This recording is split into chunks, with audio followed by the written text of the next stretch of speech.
বসো।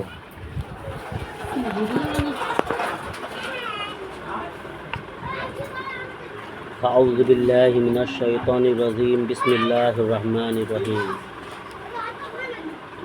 শুনো, মনোযোগ দিয়ে শুনো, মনোযোগ দিয়ে শুনো। সেটা হবে তালিমের সময় ইয়ার কি ফজলামি, গাফিল হওয়া, নিজের ক্ষতি। মনোযোগ দিয়ে শুনো, নিজেকে পরিবর্তন হওয়ার উদ্দেশ্য নিয়ে শুনো, আমল করার উদ্দেশ্য নিয়ে শুনো। হযরত আবু দারদা রাদিয়াল্লাহু তাআলা আনহু বর্ণনা করছেন, রাসূলুল্লাহ সাল্লাল্লাহু আলাইহি ওয়াসাল্লাম বলিয়াছেন, কিয়ামতের দিন আল্লাহ তাআলা কোনো লোকের হাসর এইরূপ ভাবে করিবেন যে তাহাদের চেহারায় নূর চমকাইতে থাকিবে। হযরত আবু দারদা রাদিয়াল্লাহু তাআলা আনহু বর্ণনা করেন যে রাসূলুল্লাহ সাল্লাল্লাহু আলাইহি ওয়াসাল্লাম বলিয়াছেন, কিয়ামতের দিন আল্লাহ তাআলা কোনো লোকের হাসর এইরূপভাবে করিবেন। হাসর মানে স্বাগত করা,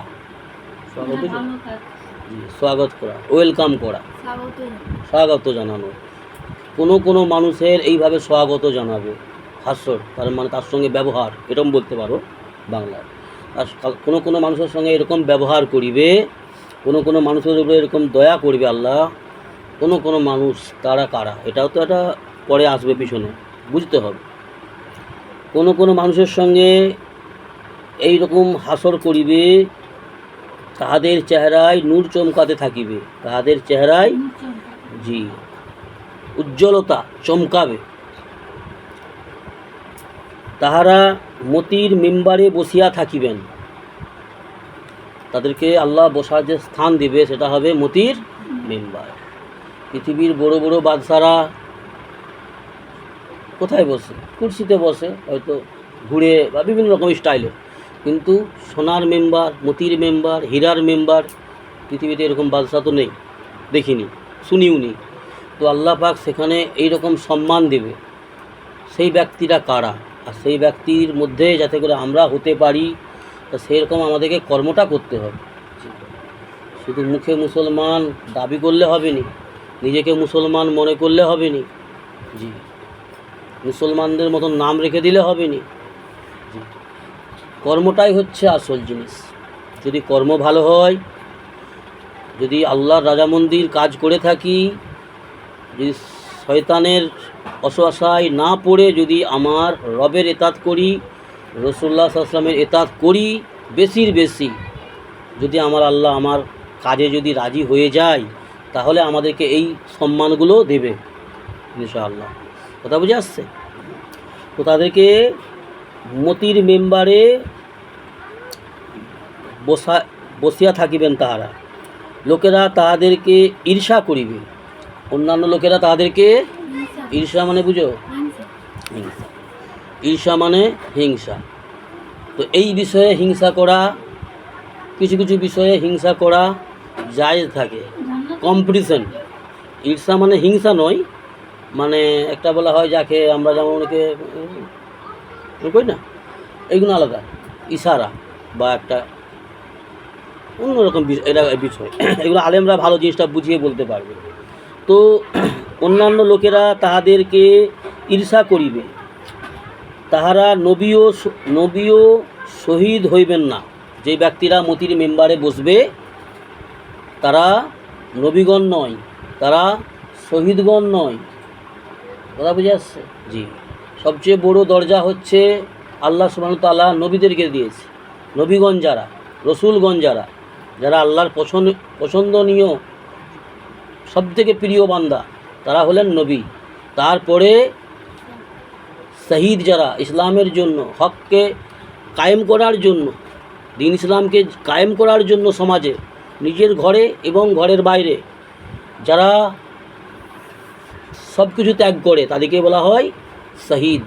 দরকার পড়লে জানও দেয়, দরকার পড়লে তারা জানও দিয়ে দিবে আল্লাহর প্রেমে, আল্লাহর দিন ইসলামকে দুনিয়ায় ছড়াবার উদ্দেশ্য নিয়ে।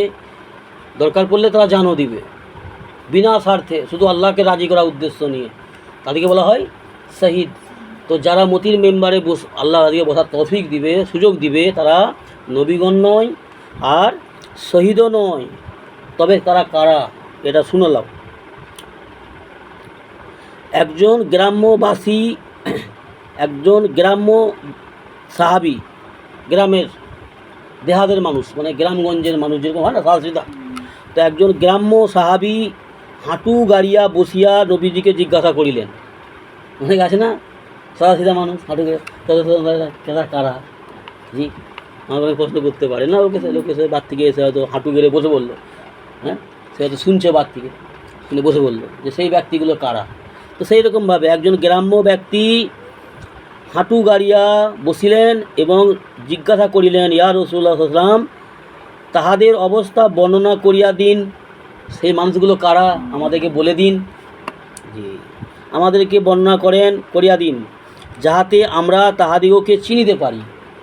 আমাদেরকে জানিয়ে দিন সেই ব্যক্তিগুলো কারা হবে, তাদের কাজকর্ম কীরকম হবে, তাদের গুণাগুণ কি থাকবে, তাহলে আমরা যেন সেই মানুষগুলো চিনতে পারি, তাহলে আমাদেরকে সেই ব্যক্তিগুলোর ব্যাপারে জানিয়ে দিন। তো রাসূলুল্লাহ সাল্লাল্লাহু আলাইহি ওয়াসাল্লাম বলিলেন, তাহারা এমন লোক হইবে যাহারা আল্লাহ তাআলার মহব্বতে বিভিন্ন খানদান হইতে, বিভিন্ন জায়গা হইতে আসিয়া এক জায়গায় সমবেত হইয়া থাকে এবং আল্লাহ তাআলার জিকিরে মশগুল হইয়া থাকে। কি বলল? সেই ব্যক্তি যারা আল্লাহর, তাদেরকে মতির মেম্বারে বসার জায়গা দিবে এবং তাদেরকে বিশাল সম্মান দেবে। হ্যাঁ, তো একজন গ্রাম্য ব্যক্তি হাঁটু গাড়িয়া বসিলেন এবং রাসূলুল্লাহ সাল্লাল্লাহু আলাইহি ওয়াসাল্লামকে বললেন, ইয়া রাসূলুল্লাহ, সেই ব্যক্তি কারা আমাদেরকে জানাইয়া দিন, আমাদেরকে বলিয়া দিন সেই ব্যক্তি কোনগুলো হবে, যাতে করে আমরা তাদেরকে চিনিতে পারি। তো রাসূলুল্লাহ সাল্লাল্লাহু আলাইহি ওয়াসাল্লাম বললেন, তাহারা এমন লোক হইবে যাহারা আল্লাহ তাআলার মহব্বতে, আল্লাহ তাআলার রাজামন্দির উদ্দেশ্য নিয়ে বিভিন্ন খানদান হইতে, বিভিন্ন খানদান হয় না সব জায়গায়, জি তখনকার যুগেও হতো, আজকের দিনেও আছে, জি সব সমাজেই আছে, বিভিন্ন জায়গা থেকে তারা আসতো এবং বিভিন্ন খানদান থেকে তারা আসতো, এসে তারা এক জায়গায় একত্রিত হয়ে তারা কি করতো তারা আল্লাহ তাআলার জিকিরে মশগুল হইয়া থাকিতেন, আল্লাহ তাআলার জিকিরে মশগুল হইতেন। অর্থাৎ আল্লাহ তাআলার জিকির কি? আল্লাহ রসুলের কথা শোনা এবং বলা এবং দ্বীন ইসলাম সম্পর্কে নিয়ে চর্চা করা। কি করে আমার নিজের মধ্যে দ্বীন ইসলামের জ্ঞান আসবে, দ্বীন ইসলামের শিক্ষা আসবে, দ্বীন ইসলামে কিভাবে আমরা মেনে চলবো, কোন পথে চললে আল্লাহ রাজি হবে, কোন পথে চললে আল্লাহ নারাজ হবে, কি করে নিজেও জাহান্নামের আগুন থেকে বাঁচব এবং নিজের ফ্যামিলি, নিজের বিবি বাচ্চা এবং আমার কাছের আত্মীয় স্বজন বা দূরের আমার এলাকাবাসী, আমার আত্মীয় স্বজন, কী করে সবাই আমরা জাহান্নাম থেকে বেঁচে আল্লাহকে রাজি করে জান্নাতে যেতে পারবো, এই ফিকির নিয়ে যারা বেশিরভাগ সময়টা বেশি সময় দ্বীন ইসলামের চর্চা কাটায়। জি দুনিয়ার প্রয়োজনও আছে, দুনিয়াও করতে হবে, দুনিয়া বাদ দিয়ে আখিরাতের জন্য পাগল হওয়াও নিষেধ করা আছে। কেন? আল্লাহ নবী সাল্লাল্লাহু আলাইহি ওয়াসাল্লামকে বলতেন, আয়া নবী, তুমি যারা ঈমান আনেনি তাদের জন্য তুমি এত চিন্তা মগ্ন হয়ে যাচ্ছ, এমনটা মনে হচ্ছে যে তুমি নিজেকে নিজে শেষ করে দেবে। অর্থাৎ তুমি একটু সামলে চলো, বেশি হেডেক নেওয়ার দরকার নেই। হেডেক তো নিতে হবে, কিন্তু বেশি হেডেক নেবে না, অতিরিক্ত চিন্তা করবে না। কেন? অতিরিক্ত চিন্তাতে যে কোনো মানুষ ব্রেনে লোড পড়ে, ব্রেনে চাপ পড়ে। আল্লাহ বলছে, আয় আমার নবী, তুমি তোমার কাজ করতে থাকো সঠিক সিস্টেমে, সহি পদ্ধতিতে তুমি তোমার কাজ করতে থাকো। হেদায়েত দেওয়ার মালিক আমি, আর আমি যাকে হেদায়েত দেব না তুমি তাকে হেদায়েত দিতে পারবে না। অর্থাৎ তুমি বলতে থাকো, কিন্তু ওদের জন্য তুমি নিজে পাগলপাড়া হয়ে যেও না, তবে তুমি তোমার ডিউটি করতে থাকো। হেদায়েত দেওয়ার মালিক আল্লাহ।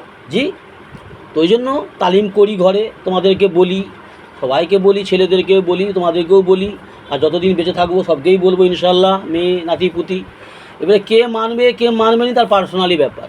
ইসলামে জবরদস্তি নেই।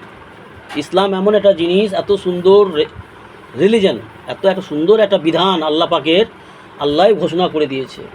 জবরদস্তি কাউকে করো না, তুমি বলতে থাকো, তাদের জন্য দোয়া করো, তাদের পিছনে মেহনত করো, হিকমতের সঙ্গে, নরম মেজাজ নিয়ে, নরমভাবে কথা বলে, কিন্তু জবরদস্তি করো না যে এটা না করলে তোমাকে ঘর থেকে বের করে দেবো, তালাক দিয়ে দেবো, এই সমস্ত যে সমস্ত নোংরামি, যে সমস্ত আজে বাজে কথা যেগুলো অন্যান্য কমেরা বলে থাকে, এমনটা নয়।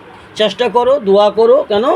আমাদের সামনে ইতিহাস আছে, অনেক নবীর স্ত্রী ঈমান আনেনি, অনেক নবী তাদের ছেলে ঈমান আনেনি, অনেক নবী তাদের বাপ ঈমান আনেনি। আমার নবী সাল্লাল্লাহু আলাইহি ওয়াসাল্লামের নিজের চাচা, আপন চাচা ঈমান আনেনি। এরকম অনেক যুগে যুগে আমাদের কাছে ইতিহাস রয়েছে, আমাদের কাছে হাদিস রয়েছে, এগুলো আমাদের কাছে নমুনা রয়েছে।